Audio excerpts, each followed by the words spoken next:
Hello, everybody. The Toronto Maple Leafs have defeated the New Jersey Devils 4-3 in a gutsy when nobody expected them to pull off the victory coming into this one. Ryan O'Reilly and John Tavares both out of the lineup.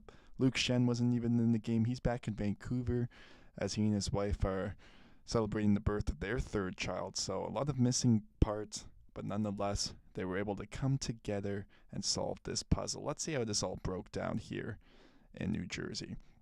And also a reminder on the Devils' end, it was Timo Meier's first home game of the season. So I'm on Omar's Twitter account here doing it.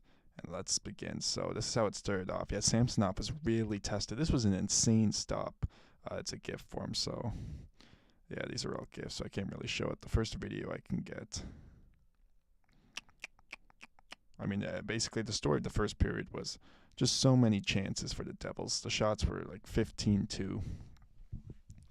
Liljegren, yeah, in this play here, Liljegren sort of elbow. I can go full screen here. So this play on Miles Wood.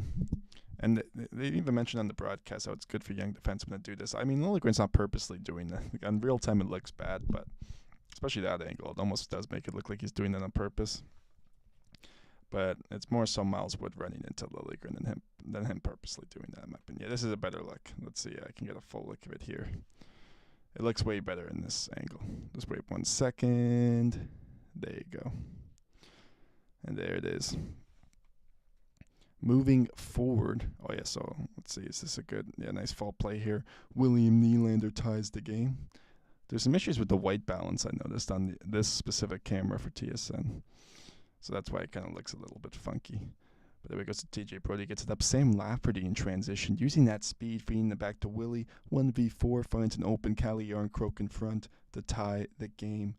And, that was the second line. So it was Yarncroke, Lafferty at the center position with Nylander at right wing. And honestly, they looked pretty good. Sam Lafferty definitely took a hold of that opportunity.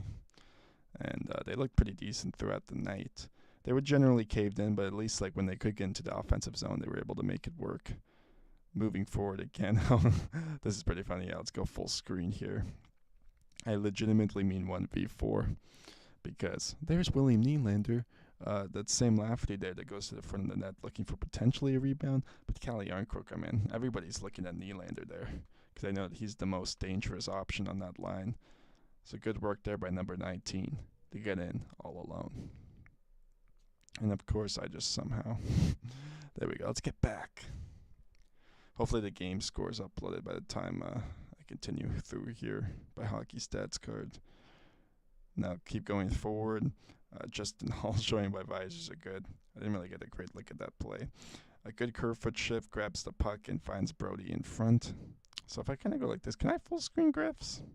Because if I click on it, I don't know. Yeah, I can't full screen it, which kind of sucks. But nonetheless, Alex Kerfoot had so many chances, and especially in the third period, point blank, just can't get it in. It was rough. Sticks are not effective on Michael Bunting. Let's go full screen here. Oh, there we go. I was able to catch it mid-stride. That's what happened. So Dougie Hamilton knocks it out of his hands. And nobody's caught that, but that was a good work there by Michael Bunting to stay with it, track it, and just get right back into defensive positioning.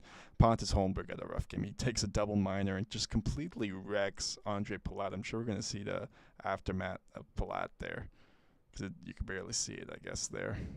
His face was just brutal. You could tell even when he was drinking water, it was painful, the aftermath that happened there. I believe this is the Eric Halla goal, yep. So here's a bit of the breakdown defensively. Some will try to blame Justin Hall for that. I actually don't think it was his fault as much. It would be nice if he could tie up his man. It's more so Mark Giordano on that play. Mitch Marner as well was more so the faults, I would say, than Justin Hall on that goal against. And Ilya Samsonov was not able to track the puck. Moving along. Oh, yeah, some Mitch Marner waves to the fans. I'm sure we're going to get, here we go. We have to look at this Mitch Marner goal. On the PK, they just killed out a double minor. And then Nylander takes a slashing call, and then Mitch Marner here. Shorty just scores a completely gorgeous goal. He's used that moves many times. I remember even his rookie year scoring a goal like that against Florida. It's become a custom. Hasn't showed a celebration, but he spotted a few Toronto fans too in the crowd and pointed at them. Just magic Mitch. And then Andre Palat here, yeah, we can go full screen.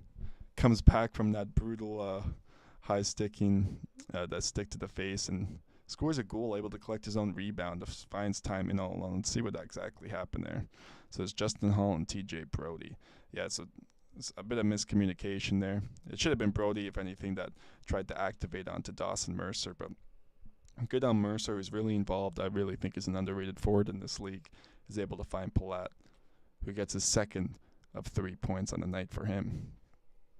So getting him in the face didn't matter for Palat because he still was able to make it work. Looks like Achari got slashed in that chance with curve foot, so let's see what's going on here.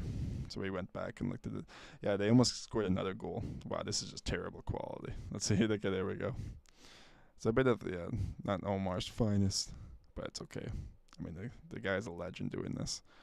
Yeah, that probably was a penalty. And you could tell Achari was a bit mad at that. Oh, yeah, one-handed deflection. So let's look at this. So Eric Hall had 2 goals tonight. And so Andre Palat throws it on net. Ilya Samsonov did not track it at all. Originally, it looked like Pontus Holmberg had tipped it in right there, but it was actually Palat. One hand on the stick, was able to get it through. Nobody was really expecting it because Hall was just left all alone there. Is able to do it. At this point, it's in the third period. The Leafs could either choose to the Leafs could either choose to sink or swim. And guess what? They swam. What a passing play here. We're going to start it back because we have to appreciate the great Justin Hall. Very poised there. Just deceptively doesn't get forced by Tomáš Tatar to pass it. He takes that extra. He's gliding almost to the blue line. And he spots David Kampf. And look at David Kampf, man. 1v3. Is able to find a sprawling Michael Bunting in transition. This is the 4th line, and they were able to capitalize. Just great work. Actually, sorry, this was technically the Leafs' 3rd line this game. Because originally it looked like Bunting was going to be on the 4th line, but then he ended up being on the 3rd line. So just great work by all involved. I think Justin Hall deserves some love on that play because he made it work. And that's all that really matters, isn't it? And then finally, the Leafs finally getting some luck.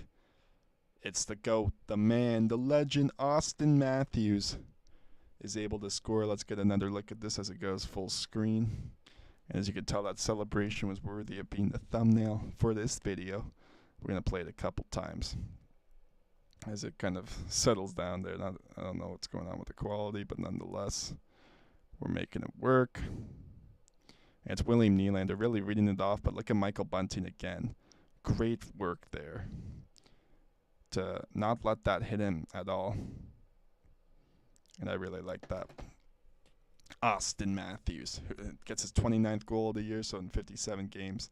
He actually had a pretty decent game in the limited time that he was able to get into the offensive end. He just finally is able to break through. This looks like it's higher quality if I can play it quickly compared to that other one I just showed you. And of course, sorry Evan, I'm not trying to go to your profile. So that's pretty much the game in terms of the video footage we need to watch. Let's look at the stats. I'm going to go on the natural stat trick here. Let's look at the heat maps. So in terms of the shots on net, this is the New Jersey side. So New Jersey, really, the Leafs, you could tell, were really a bit more dangerous in front. No, this is the Devils' attempts. Okay, yeah, sorry. That's what I thought. So this is the Devils' attempt. They were, Timo Meier, you can already see the instant impact he's having in that, inner area, all the shots, inner slot shots, everything. Just so close. And then the Leafs had a bit more shots from far out. And when you look at some of the individual stats here, for the Devils, that led at 5v5, these are all 5v5 stats. Jack Hughes had 5 shots in the time he played. Eric Hall had 3, Miles Wood 3, Timo Meier 3. Timo Meier, like I said, not the best, especially in that Mitch Marner goal. Lost the puck, got stripped of it. So you would like him to be better. Let's look at the Leafs. Who led them in shots? It was Auston Matthews, William Nylander, leading the way in that charge. They really stepped up when you needed them to. Jake McCabe. I actually forgot to mention him in the final 30 seconds. blocked 2 crucial shots, and that really helped save the game. And I don't know if you would have seen that a couple weeks ago by some of the other defenders that would have been out there. So Jake McCabe really doing a good job. It was almost like a playoff game. And I mean, you're looking at 2 top 5 teams in the league right now that just went against each other. The Leafs were able to come back and win it. So that's impressive stuff right there. And now let's go into some of the advanced stats, I guess, right now. We'll look. So let's look at expected goals for.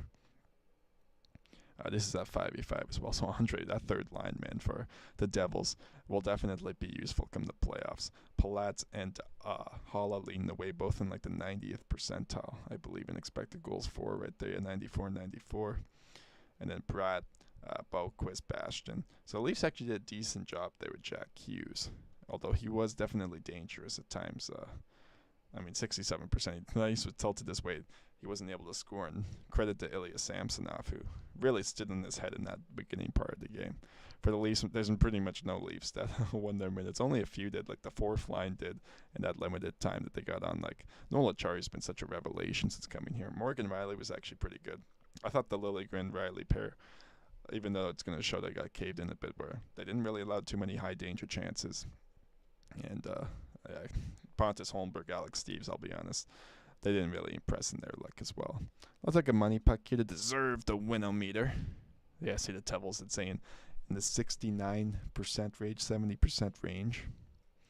Good to kind of get a look at both different sites because this is tracked differently. It's not like necessarily unanimous between all the different sites. But the fourth line, too, for the Leafs is up there. Like, look at the Devils. This is easier to read, I would say. So, yeah, like Aston Reese, Camp Chari. Didn't play too much. The Devils generally were pretty good. Heischer and Mercer were neutralized, so that was good by the Leafs. And, yeah, Steve's Holmberg need to be better.